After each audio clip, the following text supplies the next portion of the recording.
Hello students, welcome back to AKT biology. बेटा, आज हम आपकी जेनेटिक्स का टू से principle of inheritance and variation का आज एक और इम्पोर्टेंट टॉपिक करने जा रहे हैं, that is pedigree analysis. Pedigree analysis होता क्या है?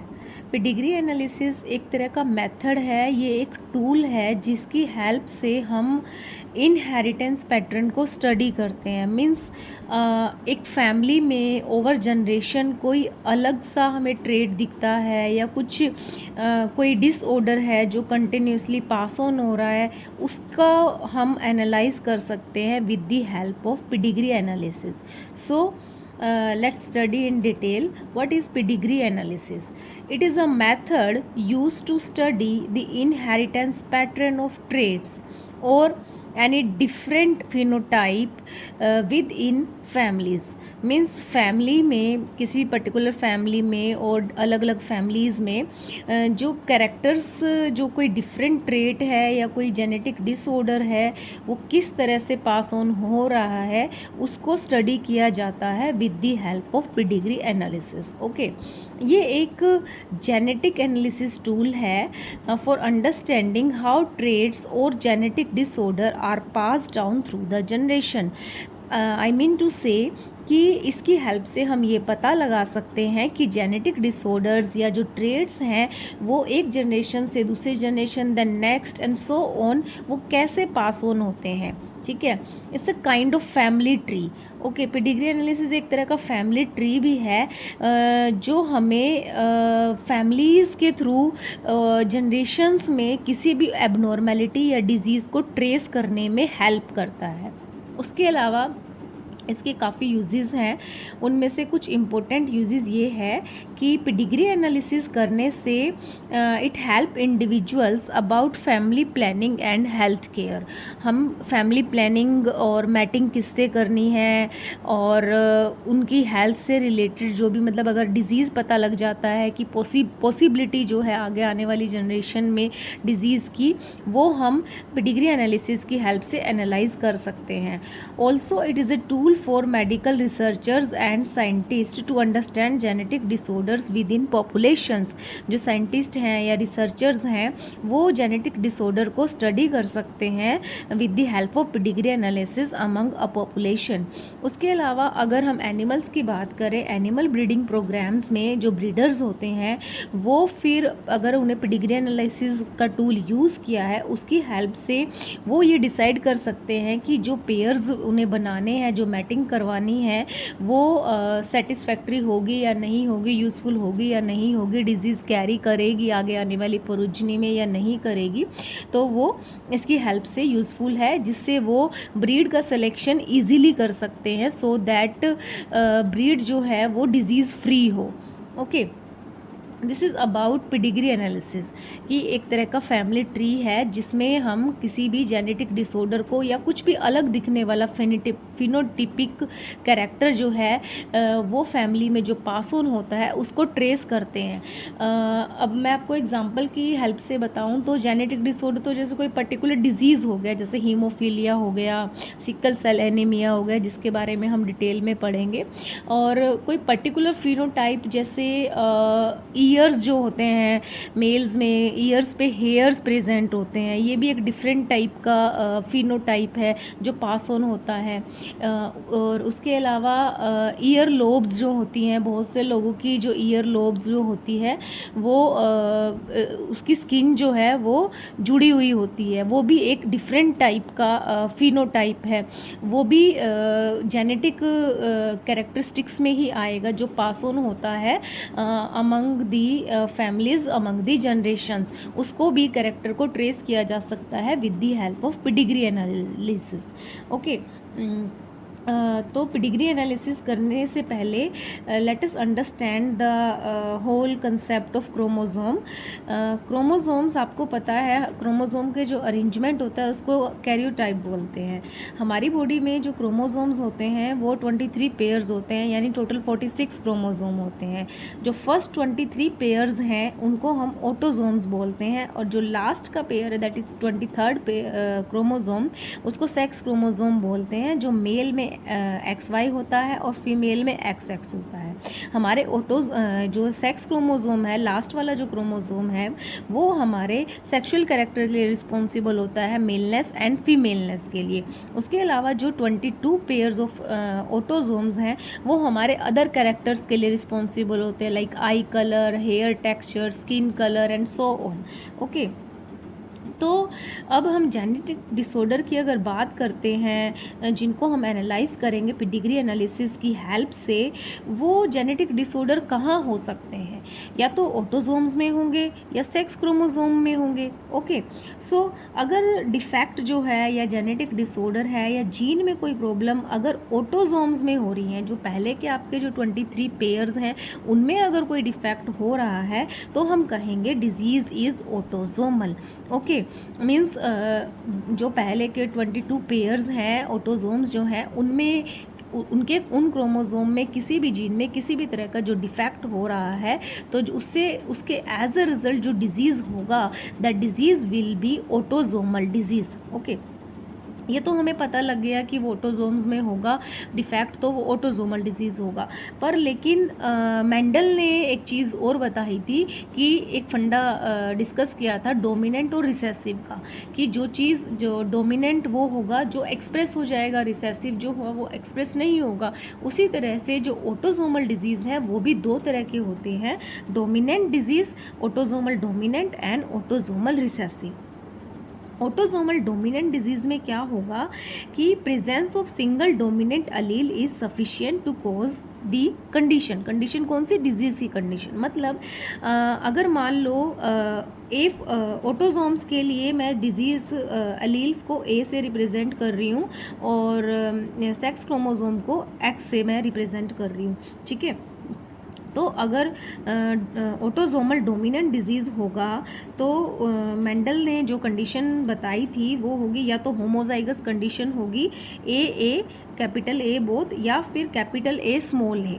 इस कंडीशन में क्या है, जैसे हमने कहा है कि single dominant allele is sufficient, यानी या तो दोनों ही डोमिनेंट होंगे तो भी डोमिनेंट हो गई, वो तो हो गई ऑब्वियसली, बट लेकिन अगर हेट्रोजाइगस कंडीशन होगी, एक जो एलील है वो डोमिनेंट होगा तो भी डिजीज़ जो है वो डोमिनेंट होगा। ओके, रिसेसिव कंडीशन में क्या होगा, both the alleles are necessary to cause the condition.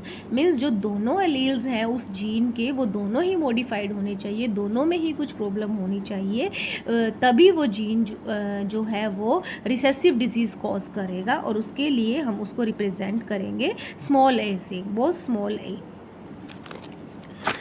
उसके बाद है अभी तो ये हमने कहा था कि ऑटोसोम्स में जो डिजीज़ होते हैं उनको हम ऑटोसोमल डिसऑर्डर्स बोलते हैं, ऑटोसोमल जेनेटिक डिसऑर्डर्स होते हैं, वो ऑटोसोमल डोमिनेंट भी हो सकते हैं, रिसेसिव भी हो सकते हैं। अब नेक्स्ट हम करेंगे कि अगर सेक्स क्रोमोसोम के जीन्स में कुछ प्रॉब्लम हो जाती है तो जेनेटिक डिसऑर्डर्स जो होते हैं वो होंगे सेक्स लिंक्ड डिसऑर्डर्स या सेक्स लिंक्ड जेनेटिक डिसऑर्डर्स, ठीक है। अगर x chromosome sex linked disease कब होगा, जब सेक्स क्रोमोसोम के जीन्स में कोई प्रॉब्लम होगी। अब सेक्स लिंक्ड भी दो तरह का होगा, क्योंकि फीमेल में XX क्रोमोसोम है और मेल में XY क्रोमोसोम है। अगर एक्स क्रोमोसोम में प्रॉब्लम होती है तो वो जेनेटिक डिसऑर्डर होगा आपका सेक्स लिंक्ड और x chromosome x linked disease, उसको आप एक्स लिंक्ड डिजीज़ बोलोगे। और अगर वाई क्रोमोसोम में कोई मॉडिफिकेशन होती है, जीन में होती है, कोई भी प्रॉब्लम होती है, तो डिजीज़ होगा वाई लिंक्ड डिजीज़। अब जिस तरह से ऑटोसोमल डिजीज़ थे वो डोमिनेंट और रिसेसिव थे, उसी तरह से सेक्स लिंक डिजीज़ है वो भी डोमिनेंट और रिसेसिव हो सकता है, ठीक है। अब क्योंकि हम सेक्स लिंक डिजीज़ की बात कर रहे हैं तो ऑब्वियसली इसमें क्या होगा, एक्स क्रोमोसोम अफेक्टेड होगा, ठीक है। ये बोथ मेल में भी हो सकता है और फीमेल में भी हो सकता है, बट जनरली फीमेल्स जो होती हैं वो लेस अफेक्टेड होती है, ऐसा इससे स्टडी किया गया है। मेल से फीमेल कम अफेक्टेड होती है, मेल ज़्यादा अफेक्टेड होते हैं। इसके लिए कंडीशन क्या होगी कि अगर हम एक्स क्रोमोसोम की बात कर रहे हैं, यहाँ वाई की तो बात चल नहीं रही, क्योंकि वाई के लिए तो वाई लिंक डिजीज़ होगा, वो बाद में डिस्कस करेंगे। इसमें क्या होगा, डोमिनेंट की बात कर रहे हैं तो दोनों ही एक्स क्रोमोसोम, ये सी या फिर आप इसको डॉट से भी डिफाइन कर सकते हैं। सी मैंने ऐसे ही मतलब इसको डिस्टिंग्विश करने के लिए लगा दिया कि अगर मान लो दोनों ही एक्स क्रोमोसोम जो हैं वो डोमिनेंट होंगे, दोनों ही अलील जो है वो रिक्वायर्ड होंगे। एक वैसे एक ही इनफ है, लेकिन अगर दोनों भी हो जाते हैं तो डोमिनेंट होगा। उसके अलावा अगर एक अलील जो है वो मॉडिफाइड है तो भी जो है वो कंडीशन क्या होगी, अफेक्टेड कंडीशन होगी, क्योंकि जो मॉडिफाइड मतलब ये जो कंडीशन है ये वाला इस पे डोमिनेंट होगा, क्योंकि हम डोमिनेंट डिजीज़ की बात कर रहे हैं। और ये XX is the unaffected condition. और अगर मेल की बात करें, मेल में वाई की तो बात चल ही नहीं रही है, क्योंकि एक्स की बात चल रही है। तो एक्स जो है, अगर मेल का एक्स जो है वो डिजीज़ कैरी कर रहा है तो मेल भी अफेक्टेड होगा।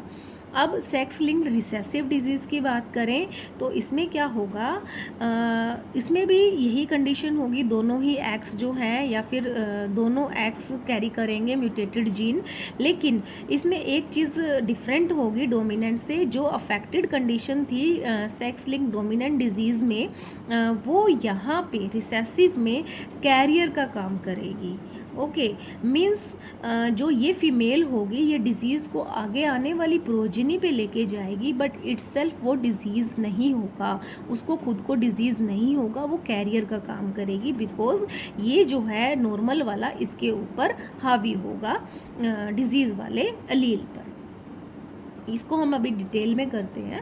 Hair are the some symbols of pedigree chart. Normally जो स्क्वेयर को हम रिप्रेजेंट करते हैं वो अनअफेक्टेड फीमेल होता है, सर्कल अनअफेक्टेड फीमेल, ये जो शेप है दिस इज़ सेक्स अनस्पेसिफाइड।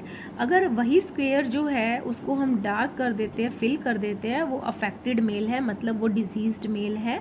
और सर्कल भी फिल्ड है तो अफेक्टेड फीमेल है। सर्कल के बीच में डॉट है या फिर मेल हाफ फील्ड है या फीमेल हाफ फील्ड है, मतलब इन तीनों का सेम ही है कि they are the carrier for the disease, but itself वो डिजीज़ से सफ़र नहीं कर रहे हैं। मेल फीमेल उनको खुद को डिजीज़ नहीं है। This is mating between male and female, marriage को कह सकते हो आप। और डबल लाइन अगर मेल और फीमेल के बीच में है तो ये है मैटिंग बिटवीन रिलेटिव्स, जिसको आप कज़न मैरिज भी बोलते हो। देन मेल फीमेल, और फिर नीचे जो मैंने ये बनाया है कि they have 2 children, one is female other is male. All सब जो है ये डिज़ीज़ फ्री है क्योंकि डार्क नहीं किया है। और यहाँ पे जो है ये पेरेंट्स हैं फीमेल मेल, और जो इनको फिर आगे एक जो बेटा हुआ है दैट इज़ मेल, ये अफेक्टेड है क्योंकि ये मैंने डार्क से शो किया हुआ है। These are the symbols for pedigree chart representation. Okay, अब हम डिटेल में पेडिग्री चार्ट की हेल्प से डिजीज़ को स्टडी करेंगे। ओके, पेडिग्री चार्ट्स जो है हर टाइप के डिज़ीज़ के साथ हम स्टडी करने जा रहे हैं। मेनली जो डिज़ीज़ हैं पेडिग्री चार्ट के हिसाब से हमने 5 टाइप से हमने इसको डिवाइड किया हुआ है। ऑटोजोमल डोमिनेंट, ऑटोजोमल रिसेसिव, जैसे मैंने पहले बताया था कि डिज़ीज़ अगर ऑटोजोम्स में होता है तो वो ऑटोजोमल होगा, बट लेकिन अगर उसका एलील डोमिनेंट है, मीन वो एक्सप्रेस हो रहा है हर जनरेशन में, तो डिजीज़ ऑटोजोमल डोमिनेंट होगा, अदरवाइज ऑटोजोमल रिसेसिव होगा। सेक्स लिंक्ड डिजीज़ जो है अगर एक्स क्रोमोसोम में है तो वो एक्स लिंक्ड होगा, x linked dominant and x linked recessive. उसके अलावा वाई लिंक्ड डिजीज़ होता है अगर वाई जीन में, वाई क्रोमोसोम में कोई प्रॉब्लम होती है। तो ये 5 टाइप के डिजीज़ हैं, जेनेटिक डिसऑर्डर है।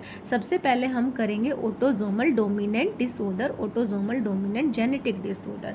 इसके जो बहुत सारे एग्जांपल्स हैं,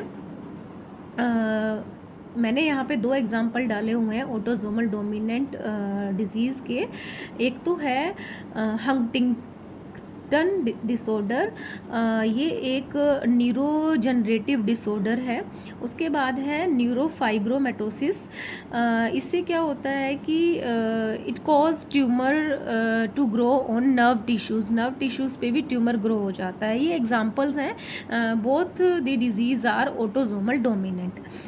मैंने ये एक पेडिग्री चार्ट बनाया हुआ है। अब हम इसको कैसे एनालाइज करेंगे कि ये ऑटोसोमल डोमिनेंट है। ओके, सबसे पहले तो हम ये देखेंगे कि ये डोमिनेंट है या रिसेसिव है। उसके लिए एक कंसेप्ट है, that is it do not skip generation. अगर डिजीज़ डोमिनेंट होगा वो जनरेशन को स्किप नहीं करेगा, बिकॉज जो डोमिनेंट एलील है वो तो हर बार एक्सप्रेस होगा। Do not skip generation as dominant. अब आप इस वाले पेडिग्री चार्ट में देखिए कि यहाँ पे मेल अफेक्टेड है, फीमेल अफेक्टेड है, फिर आगे जाके ये दोनों ही पेरेंट्स जो है अफेक्टेड है। आगे इनको 3 बेबीज़ हुए हैं, उनमें से ये इसका मेल अफेक्टेड है, फीमेल अफेक्टेड है, बट एक मेल अनअफेक्टेड है। ठीक है, ये एक फैमिली हो गई है, ये एक फैमिली है। ठीक है, तो इस वाली जनरेशन को भी था, पेरेंट्स को भी था, आगे इन बच्चों को भी हुआ है। अब यहाँ पे क्या हुआ कि ये वाला जो मेल था, इसकी मैरिज हो गई किसी फीमेल से जिसकी फैमिली ये है। ठीक है, ये वाली जो फैमिली है, इस फैमिली में मदर जो है वो अनअफेक्टेड है, फादर जो है वो अफेक्टेड है। फिर इससे जो इन दोनों की मैटिंग से ये डॉटर हुई थी, इसकी इससे मैरिज हो गई, और ये जो इनको सन हुआ था ये अफेक्टेड है। अब जिनकी मैरिज हुई थी, इन दोनों की मैटिंग से जो आगे प्रोजिनी आई है, 3 प्रोजिनी आई है, 3 चिल्ड्रन हुए हैं, उनके 2 मेल एंड 1 फीमेल, वो सभी अनअफेक्टेड है। ये पेडिग्री चार्ट है। अब इसको एनालाइज कैसा करते हैं, ये जो मैंने ए कैपिटल ए स्मॉल ए ये लिखा कैसे है, ये कैसे, मतलब जीनोटाइप हम कैसे बनाएंगे इसका। ठीक है, क्योंकि मैंने बताया था ये ऑटोसोमल है, तो इसीलिए मैं इसको ए से रिप्रेजेंट कर रही हूँ। डोमिनेंट है, ठीक है, इसीलिए एक एलील काफ़ी है डोमिनेंट होने के लिए। तो अगर जो कंडीशन कैपिटल ए होगी इधर, और कैपिटल ए स्मॉल होगी, ठीक है, तो इंडिविजुअल जो है वो इफेक्टेड होगा, उसको डिजीज़ होगा, क्योंकि A is dominant and disease is dominant. लेकिन अगर दोनों ही स्मॉल होंगे तो वो रिसेसिव होगा, मतलब अनअफेक्टेड होगा। इसीलिए जो डिजीज़ कंडीशन ए जो है वो अनअफेक्टेड होगा। इसीलिए ये तो मैं कर चुकी हूँ सोल्व। आप भी जो आपके सामने आपके एग्ज़ाम में ये जीनोटाइप्स नहीं लिखे आएंगे, जो आपके सामने अनअफेक्टेड है, जैसे ये है दिस एंड दिस, इन सभी को आप बिना सोचे समझे स्मॉल ए लिख सकते हो। रीज़न क्योंकि ये अनअफेक्टेड कंडीशन है, जब मैंने इन सबको लिख दिया। ओके, फिर अब मेरे सामने ये क्वेश्चन आता है कि ये मैंने हेट्रोजाइगस कंडीशन, इस वाली फैमिली की अगर मैं बात करूं, इसमें मैंने ये वाली कंडीशन इनकी कैसे लिखी। ठीक है, मैंने ये देखा कि इस फैमिली में ये जो है अनअफेक्टेड मेल है, ये कब आएगा। ठीक है, अगर मैं इसमें या तो दोनों कैपिटल होंगे या फिर हेट्रोजाइगस कंडीशन होगी, या दोनों कैपिटल ए होंगे, बट मैंने यहाँ पे दोनों में ही हेट्रोजाइगस इसलिए लिखा है। अगर आप इन दोनों को क्रॉस करवाओगे, क्रॉस कराने के बाद दोनों ही अगर कैपिटल हो गए, ठीक है, तो कोई भी प्रोजनी जो है इनकी अनअफेक्टेड नहीं आएगी जब आप क्रॉस कराओगे। तो जैसे मैं करवा के दिखा देती हूँ आपको पेंसिल से। मान लो कि मैंने अगर इसको कैपिटल ए और कैपिटल ए लिया दोनों को, और फिर मैं इनके बीच में क्रॉस करवा रही हूँ। एक मिनट, अगर मैं कैपिटल ए लेती हूँ दोनों को, तो क्या होगा कि सारे ही होमोजाइगस डोमिनेंट हो गए और हमारा तो एक अनअफेक्टेड ऑलरेडी है। इसीलिए फिर मैंने एक को ऐसे लिया। अगर मैं एक को लेती हूँ, फीमेल को ले लिया, सपोज मैंने फीमेल को, ठीक है, तो ये होगा, ये हो जाएगा एंड दिस अगेन। फिर यहाँ पे मुझे अनअफेक्टेड कंडीशन नहीं मिल रही है, तो इसीलिए मैंने दोनों ही पेरेंट्स को हेट्रोजाइगस ले लिया, ताकि अब जब मैं क्रॉस करा रही हूँ तो A and this A and ये वाला जो है, ये वाला हमारा रिजल्ट यहाँ पे प्रूफ हो गया। इसीलिए both the parents are heterozygous, ठीक है। फिर बाकी के तो ये जो बच गए हैं ये हम यहाँ लिख लेंगे उसी तरह, क्योंकि ये वाला हमें पता ही है, ए है अनअफेक्टेड, ठीक है, और ये भी अनअफेक्टेड हमें पता ही था। एक हमारे पास प्रोजेनी जो है इनकी अफेक्टेड है, तो इसीलिए उसके अकॉर्डिंग भी हमने यहाँ पे ऐसे ही देखा कि ये अनअफेक्टेड है, तो हमें अनअफेक्टेड कब मिलेगा, ठीक है, कि एक अफेक्टेड आ जाए, तो ये तो है ही है, तो ये वाला या तो ये होगा या ये होगा, ठीक है। तो मैंने क्या किया, मैंने ये इसलिए लिख दिया क्योंकि मैंने क्रॉस बना के देखे थे। फॉर एग्जांपल जैसे मैंने इसको मैंने ए, अगर मैं कैपिटल ए लेती दोनों, तो मेरे सारे ही हेट्रोजाइगस आते, पर मुझे तो एक ये भी चाहिए अनअफेक्टेड, इसीलिए मैंने इसको ये लिया, ठीक है, मैंने इसको हेट्रोजाइगस लिया। ये तो था ही हमें पता, ए ये वाला जो है, ये एंड दिस ये आ गया हमारे पास, ये जो हमें चाहिए था। अब ये दोनों जो है अनअफेक्टेड है, तो आगे इनकी सारी प्रोजनी जो है वो अनअफेक्टेड आई है। तो ऑटोसोमल डोमिनेंट डिजीज़ के क्या कैरेक्टरिस्टिक्स हैं? They do not skip generation as they are dominant. If parents do not have trait, their children will not show trait. अब देखो ये वाली जो जनरेशन इनकी मैटिंग से जो आई है, इन दोनों पेरेंट्स में ट्रेट नहीं था वो, तो आगे there children will not show the trait, ठीक है। बट अफेक्टेड पेरेंट्स, इसको एक और चीज़ आती है कि अफेक्टेड पेरेंट्स से अनअफेक्टेड चिल्ड्रन भी आ सकते हैं। ये वाले अफेक्टेड पेरेंट्स से, और लास्ट में जो ये हमारी जनरेशन थर्ड जनरेशन बनी है, ये सभी अनअफेक्टेड हैं। This is about autosomal dominant disease, ठीक है। अब हम करते हैं next disease, autosomal recessive disease, ठीक है। ऑटोसोमल रिसेसिव डिसीज़ के बहुत सारे एग्जाम्पल्स हैं, cystic fibrosis, sickle cell anaemia, phenylketonuria, thalassaemia, okay. अब जैसे इसका नेम सजेस्ट कर रहा है, it is a autosomal recessive disease, recessive है ये, तो इसीलिए it will skip generation because it is recessive. अब देखो जैसे मैंने ये बनाया हुआ है, ये ऊपर इसमें मेल को था, बट आगे आने वाली जनरेशन में, सेकंड जनरेशन 1 में है, 2 में नहीं है, थर्ड में, यहाँ पे जनरेशन स्किप हो गई है ये वाली, ठीक है, इसीलिए ये रिसेसिव है। उसके अलावा अगर पेरेंट्स जो हैं वो अनअफेक्टेड हैं, तो प्रोजनी अफेक्टेड हो सकती है इसमें।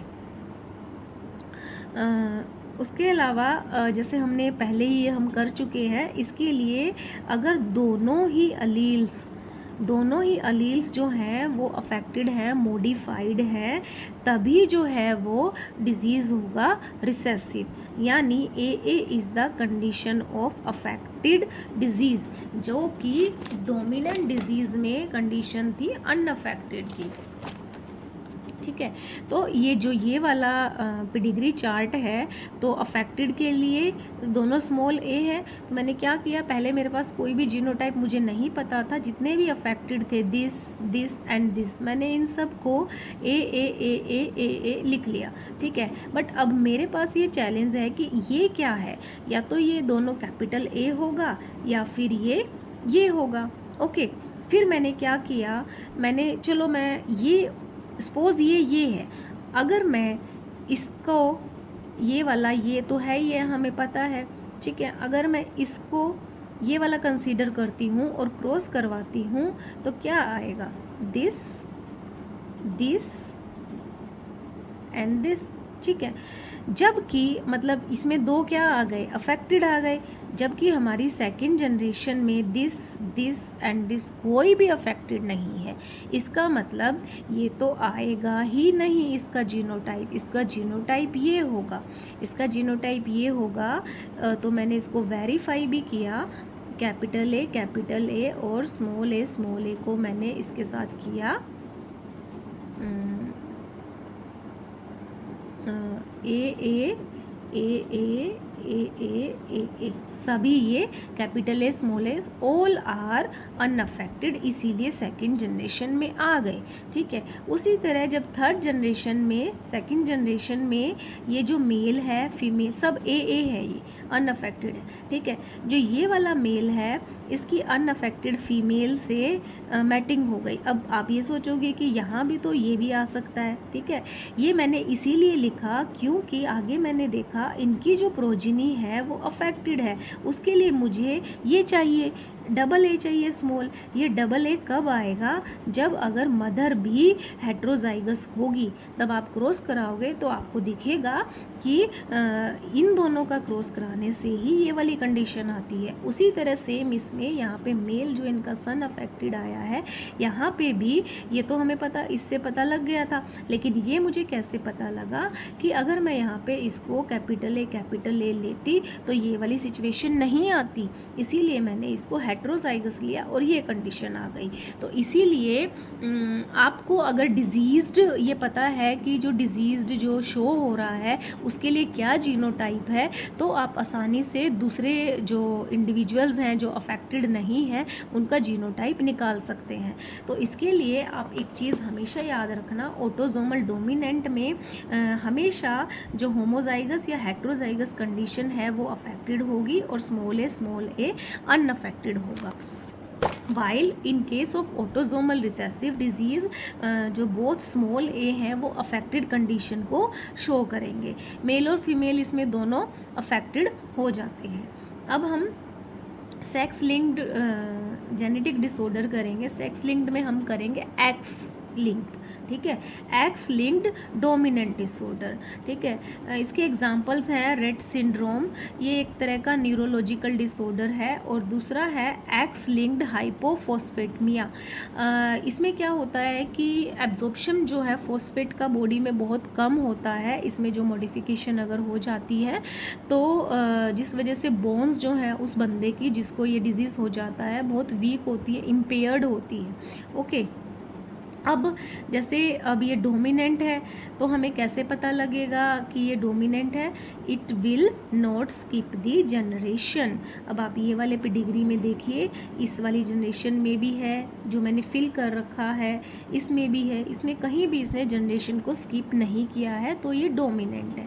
अब क्वेश्चन ये आता है कि ये एक्स लिंक्ड है, मतलब सेक्स लिंक डिजीज़ है, एक्स लिंक तो है ही, मतलब या ऑटोसोमल और सेक्स लिंक में से ये हमें कैसे पता चलेगा, ठीक है।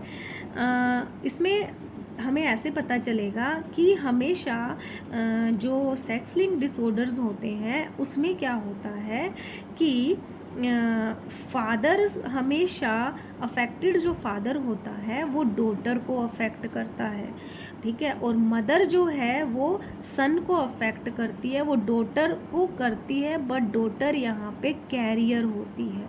मीन्स आप एक चीज़ यहाँ पे बनाओगे, क्रॉस बनाओगे, एक आप फादर मदर, मदर से ये होगा सन को, फादर से ये होगा डॉटर को। एक तरह से याद करने का ये तरीका है कि एक्स बन जाएगा ये आपका, तो डिजीज़ क्या है, एक्स लिंक्ड और डोमिनेंट, क्योंकि जनरेशन को स्किप नहीं कर रहा है। हाँ, एक और चीज़ है, ये फादर से सन को कभी भी नहीं होता, ओके। अब जैसे मैंने ये एग्जांपल बनाया हुआ है और इसमें पहले हम अलील्स की बात करते हैं। अब क्योंकि डोमिनेंट है तो one allele is enough to express as dominant, ठीक है। अब चाहे ये वाली कंडीशन हो एक्स तो इसलिए बनाया है क्योंकि एक्स लिंक्ड है तो भी डोमिनेंट होगा, या फिर ये वाली कंडीशन हो, दोनों ही है तो फिर तो बिल्कुल ही होगा एक्सप्रेस। ओके, और अगर ये कंडीशन है, ये तो मैं डिजीज़ के लिए शो कर रही हूँ डॉट, तो अनअफेक्टेड होगा। ठीक है, क्योंकि ये तो फीमेल्स की बात है, और मेल जो होते हैं वो एक्स वाई होते हैं, आपको पता ही है।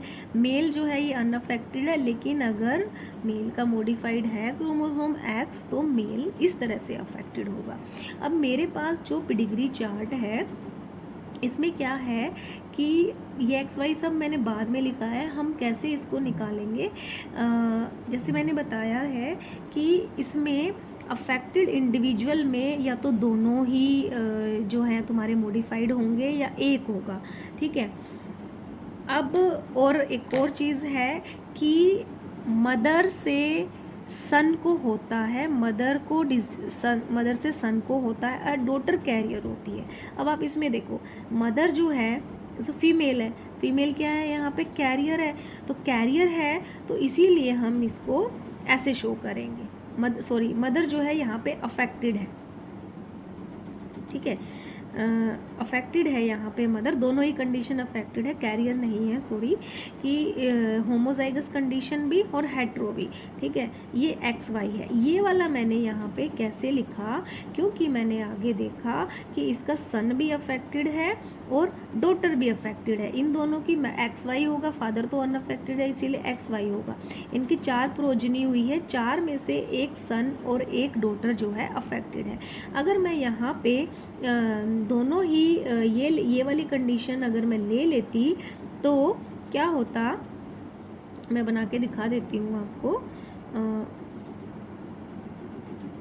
अगर मैं ये वाली कंडीशन ले लेती फीमेल की, मेल तो हमें पता ही है, एक ये होती फीमेल, क्रॉस करने से ये भी फीमेल, ये मेल, इनकी सारी प्रोजनी जो है वो अफेक्टेड आ रही थी इसीलिए, लेकिन हमारे पास तो सारी नहीं है, हाफ जो है, मतलब एक मेल और एक फीमेल अफेक्टेड है और एक मेल और एक फीमेल अनअफेक्टेड है, इसीलिए हम इसको नहीं लेंगे, इसका जीनोटाइप हम लेंगे हेट्रोजाइगस कंडीशन वाला।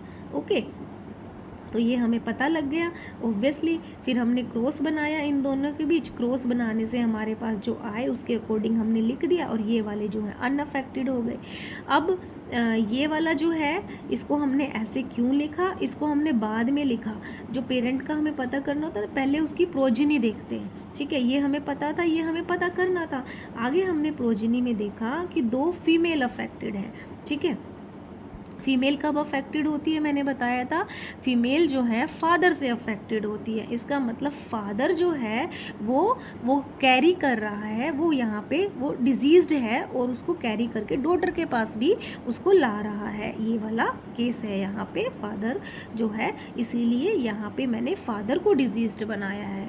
ठीक है, एक बार और बता देती हूँ कि सेक्स लिंक जो है उसमें हम x chromosome x link disease की बात कर रहे हैं, और जो डोमिनेंट है इसके एग्जांपल है रेट सिंड्रोम जो न्यूरोलॉजिकल डिसऑर्डर है, एक्स लिंक्ड हाइपोफॉस्फेटमिया जिसमें क्या होता है फॉस्फेट का एब्जॉर्प्शन बॉडी में कम होता है जिसकी वजह से बोन इम्पेयरमेंट हो जाती है डिजीज्ड पर्सन को। अच्छा, डोमिनेंट है तो ये जनरेशन को स्किप नहीं करेगा। उसके अलावा फादर से कभी भी ये सन को नहीं होगा, फादर से डॉटर को और मदर से सन को होगा। इस तरह से क्रॉस बनाना, मतलब ये एक्स लिंक डिजीज़ है। अब यहाँ पे फादर अनअफेक्टेड है, एक चीज़ मैंने बता दी थी, डोमिनेंट है तो क्या है, एक दोनों अलील हो या एक अलील हो, अफेक्टेड कंडीशन होगी, और जिन पे अफेक्टेड नहीं है वो दोनों ही फ्री होंगे इससे, और this show the affected mail.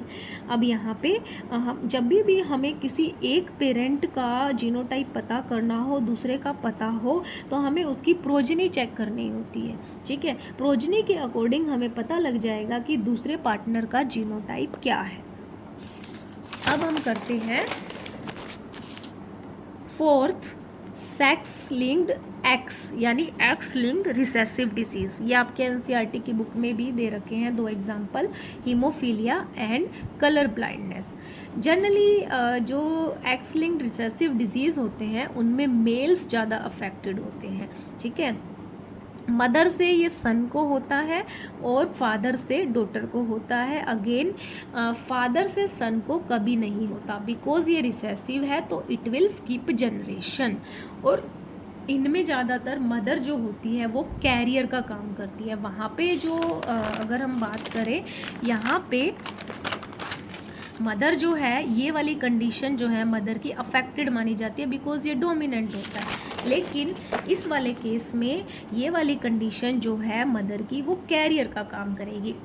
Her self वो अफेक्टेड नहीं होती बट वो कैरियर का काम करती है। ठीक है, ये मैंने एक बना रखा है। ये जो सिंबल है ये मदर है और बीच में डॉट लगी है, इसका मतलब मदर कैरियर है। कैरियर के लिए हम ये शो करेंगे। ठीक है, फादर XY है, अनअफेक्टेड है।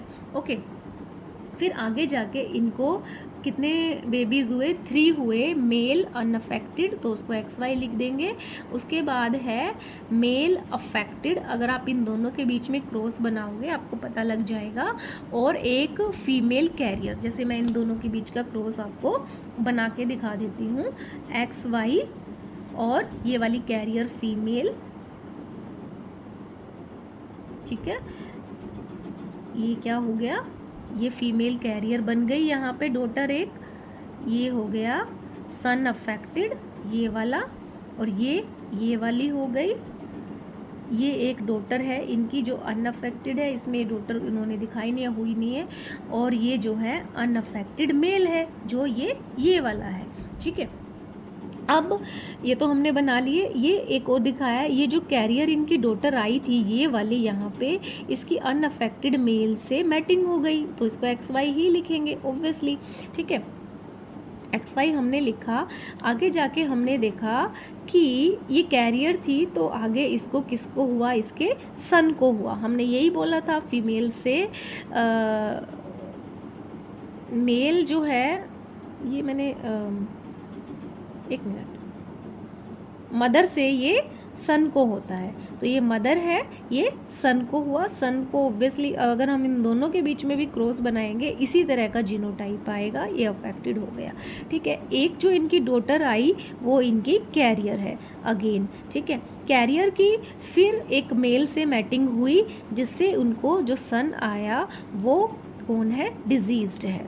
ठीक है, तो यहाँ आपको दिख रहा है ज़्यादातर जो एक्स लिंक्ड रिसेसिव डिजीज़ है उसमें मदर जो होती है वो कैरियर ही होती है, और मदर से सन को होता है एंड फादर से डॉटर को होता है, फादर से सन को कभी भी नहीं होता। ये आप ये वाले सिंबल इससे रिलेटेड चार्ट जो है इसके अकॉर्डिंग ये आपको याद रख लेना। ठीक है, अब जो लास्ट वाला है वो भी सेक्स लिंक्ड ही है। अभी तक हमने सेक्स लिंक्ड एक्स लिंक्ड वाले करे हैं, dominant and recessive. Y linked trait भी होता है कि अगर मान लो जो वाई तो ऑब्वियसली आपको पता है कि मेल में ही होता है क्रोमोसोम। अगर वाई क्रोमोसोम में कुछ उसके जीन में कुछ प्रॉब्लम हो जाती है, मॉडिफिकेशन हो जाती है तो ऑब्वियसली क्योंकि ये मेल्स में ही होता है, फीमेल में तो होता ही, तो मेल्स को ही प्रॉब्लम होगी, डिजीज़ भी वो मेल को ही होगा। ठीक है, तो उसको हम कैसे रिप्रेजेंट करेंगे, XY डॉट मतलब डिजीज्ड, मेल अफेक्टेड होगा और फादर ही होंगे वो सब ऑब्वियसली, तो ये फादर से सन को होगा। फीमेल का इसमें कोई रोल नहीं है, only male affected, no female affected, क्योंकि फीमेल में वाई क्रोमोसोम होता नहीं है। ठीक है, उसके अलावा इसके एग्जाम्पल जो है, एक है hypertrichosis of ears, hairy ears, कान जो है उन मेल्स के ईयर्स पे जो कान जो होते हैं उन पे बाल होते हैं। ठीक है, उसके अलावा वेब्ड टोज़ जैसे मतलब जो टोज़ होते हैं हमारे पैरों के वो आपस में जुड़े हुए होते हैं, स्किन जो है वो जुड़ी हुई होती है टोज़ की। ठीक है, उसके बाद है मेल इनफर्टिलिटी भी वो फादर से, अगर फादर इनफर्टाइल है तो सन में अफेक्टेड। ये उसका पेडिग्री चार्ट है, क्योंकि फीमेल तो है अनअफेक्टेड, ये तो XX ही है एंड XY को इसको हम ऐसे रिप्रेजेंट करेंगे क्योंकि वाई क्रोमोसोम है, ये वाई लिंक्ड ट्रेट है। फिर आगे जो है इनको 3 प्रोजेनी हुई, 2 डॉटर, अगेन वो तो अनअफेक्टेड रहेंगी क्योंकि वाई पे है, वो तो वाई इनमें आएगा ही नहीं।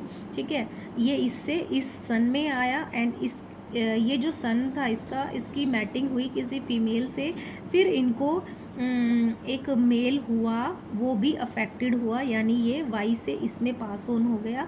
फिर जो इनका बेटा हुआ, इसकी मैटिंग हुई किसी से, उस मैटिंग से फिर इसको 2 चिल्ड्रन हुए, एक मेल एक फीमेल। जो मेल हुआ अगेन मेल अफेक्टेड है। तो ये आप साइकिल देख सकते हो, वाई क्रोमोसोम हमेशा जो है डिजीज्ड अगर है वो फादर से पास ऑन होगा सन्स को। ठीक है, this is all about pedigree analysis. उसके अलावा बेटा इस जो ये पिडिग्री एनालिसिस है, इसके लिए आपको बहुत प्रैक्टिस की ज़रूरत पड़ती है। इट्स इजी, बहुत इजी है ये, बट थोड़ा सा जीनोटाइप्स डिटरमाइन करने के लिए क्रॉस वगैरह बनाने पड़ते हैं, उसके लिए प्रैक्टिस करनी पड़ेगी। लेकिन फिर भी अगर आपको पिडिग्री एनालिसिस से रिलेटेड किसी भी टाइप का क्वेश्चन अगर सॉल्व करना है या कोई भी प्रॉब्लम आ रही है, आप मुझे कमेंट बॉक्स में डाल के क्वेश्चन डाल के छोड़ सकते हो, और I will try to solve your problems. ठीक है, उसके अलावा और भी अगर आपको कोई और टॉपिक जेनेटिक्स का या फिर आपकी बायोलॉजी का 11th-12th का, बायोलॉजी का 9th-10th का, कोई भी आपको साइंस से रिलेटेड, बायोलॉजी से रिलेटेड, जेनेटिक्स से रिलेटेड, बायोकेमिस्ट्री से रिलेटेड कोई भी आपको टॉपिक अगर आपको समझ नहीं आ रहा है, तो आप मेरे कमेंट बॉक्स में टॉपिक का नेम डाल सकते हो, और मैं उस टॉपिक पर फिर अपना पूरा लेक्चर अपने जो चैनल है उस पर डाल दूँगी। ठीक है, thank you so much for your patience.